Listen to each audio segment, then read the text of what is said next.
Joining me today, I have Shalom Capitly. She lives in Jasper, but Shalom, we're going to get to those wildfires, absolutely, that I'm so sorry you guys are dealing with. Could you start off by telling us a little bit about how you're connected with Winnipeg? Did you grow up there? Tell us a little bit about that.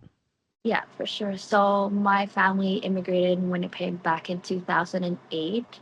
I was 12 years old then, and ever since then, I lived in Winnipeg pretty much my whole growing up life, my teenage years. And up until 2020, literally a day after my husband and I got married, we decided to move to Jasper as his job took him there. Ever since there, we've lived there. We would go back and forth to Winnipeg to visit family, but Jasper's been home to us, especially because that's where like our life started as husband and wife. That's where I gave birth. That's where we started raising our toddler. That's where we work. That's where we created our family there as well and built our own community there. So that's how our journey in Jasper started, pretty much. Absolutely. Um, I am so sorry to hear about these wildfires. Can you share a little bit about the reality of your last 24 hours with us? Yeah, for sure. So actually, the evacuation from Jasper happened in Monday.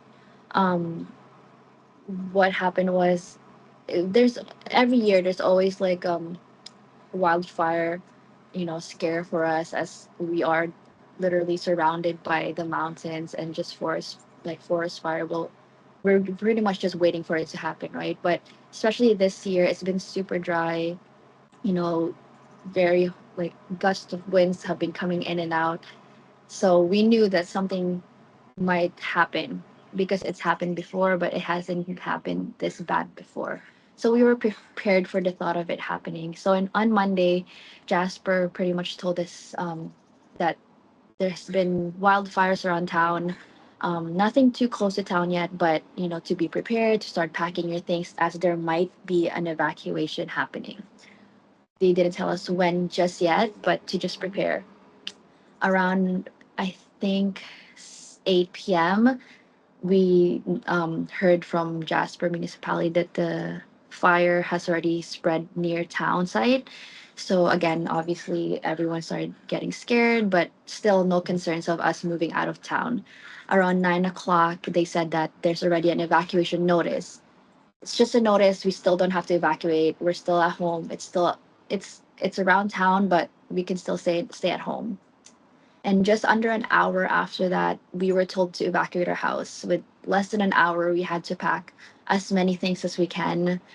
Obviously, we couldn't take as many things as we can, as there's so much, like, it's just little time for us to move. We were able to take a couple of clothes, our important documents, and we headed out. The thing is, my husband was at work at the time, and I was with my toddler at home. So I was by myself packing our stuff, and we were trying to keep in contact with him at the time. But it was hard. We drove out of our house. Everyone was already driving out. We were stuck in traffic for hours just in town. It took us at least 2 hours to get out of town site, just to get to the highway. My husband had to walk back home because he couldn't even get dropped off at home. He couldn't, the cars weren't moving pretty much. So everyone was panicking. I was seeing people running out of their homes. Like, it was so sad because you just see like your friends and family like running out of their homes with their important things, and everyone was just panicking. So my I finally met up with my husband and we were able to get out of town. um, it took long. Everyone was stuck. No one knew what was going on. I think around 25,000 people were evacuated, and 4,000 of those were residents. We weren't allowed to head east because that's where the fire was. So all the highways there were closed. We had to go west. All of us had to go to Belmont, McBride, Kamloops, anywhere near Jasper. So we were there. We were sad, but we still didn't think that it was gonna hit town as badly as it did. We were in Belmont at the time. We were camping out. Thankfully, we were able to bring our trailer with us. So my husband, my toddler, and I, we were camping out in one of the ranches in in Belmont. Some of our friends were there as well. They were able to get a room for them. People over Belmont were very, very helpful. And then after 2 days of camping out there, yesterday, we decided to head out west even more because I think both sides there might be more wildfires, and we didn't want to get stuck in Vermont. So as we were driving, um, we just heard news that the fire has already reached town, and that one of the gas stations already blew up and one of the hotels already burning down, and we saw pictures of them. And again, we're still very hopeful that it's just one of the hotels, we can rebuild it, it's just one of the gas station. But it happened very quickly as more pictures came out of the houses being burned down, of more establishments being burned down. It's just sad because I've lived there for years, but more people have lived there their whole life, and that their houses there have been with them since they were like young, since they were children, and that there's many people there that have are there as a temporary worker, that they want to come to Canada and build their life, and this is what happens to them in a town where it's supposed to be, welcome them. Which Jasper was very lovely. Like, it's been one of the best places I've lived at my whole life. But I can't help to think about their families and like just what's going on with them, because at least, like I always say, we're still blessed because I've been saying that we're still blessed because at least we have family back home. We have family out west, in east, everywhere around Canada where we can find refuge. But there's some of our friends that they started their life in Jasper and now it's all gone. And I just don't know if we'll ever see them again just because we're all split up now. Thankfully, everyone's safe, everyone got evacuated, but it's still sad to think that Jasper will not be the same anymore and that a lot of people really lost everything. There's a lot of people that have no clue how to start from here, how to get up, and they were just starting out their lives. And now they have to rebuild it again, even harder this time because they have lost everything. None of us expected to not come home anytime soon.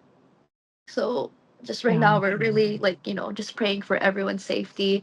And I want to just thank like the firemen that's fighting the fire. They really did their best, and there's some local people that stayed there to try and help town and like save our homes. But unfortunately, like apparently more than 70% were burned down last night, like 12 in like last midnight. So as expected, it's probably more now, but we have yet to hear from them. But yeah, that's what's been happening in Jasper right I'm now. I'm so sorry, Shalom, for Yeah, everything.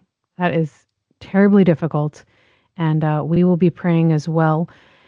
yeah, What please. is what are you guys waiting for in terms of being able to even just go back there? Is the mayor going to connect with people? Like what? Yeah. He is also, evacuated. Mayor Ireland is also evacuated. He also have no clue just yet as to what we can do right now. Their priority is everyone's safety, obviously.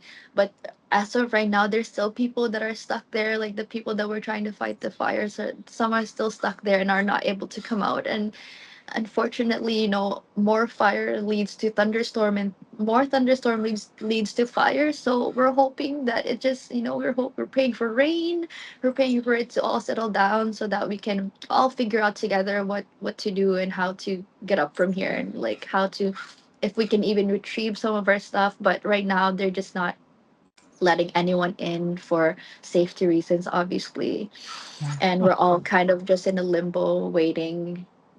We don't know, honestly, we just don't know what to do right now. Everyone that I've spoken with are just shocked and heartbroken, and we are all like, Jasper, it's such a tight-knit community that it's sad to like see, pretty much like, since especially my husband and I, we have no family there. It's just him and I and our baby. We built family there, and it's just sad to see that what's happening right now has affected everyone that lives there.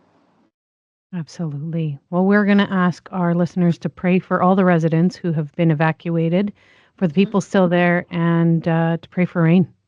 Yes, just for you. please. Yes, please. Hmm. Absolutely. You're safe right now where you are? Yes. Yes, we're currently staying with one of our friends' place. Thankfully, we're able to come here. But please, please, everyone, we all need your prayers. We need help for people that are, that have less than what we have. Everyone needs help. If you're able to help any way you can, that would be good. But the least everyone can do is give everyone prayers, as we all need, strength from the Lord, and we need peace of mind, and we just need to, take it day by day. But prayers really do help, and I've seen it work, and we all have seen it work. So prayers really do help at this time. Oh, we'll be asking for that. Thank you so much, Shalom, for taking the time. I'll be praying. And yeah, I just hope that as you process this, that you feel God's peace around you as well. I'm sorry. Thank you so much.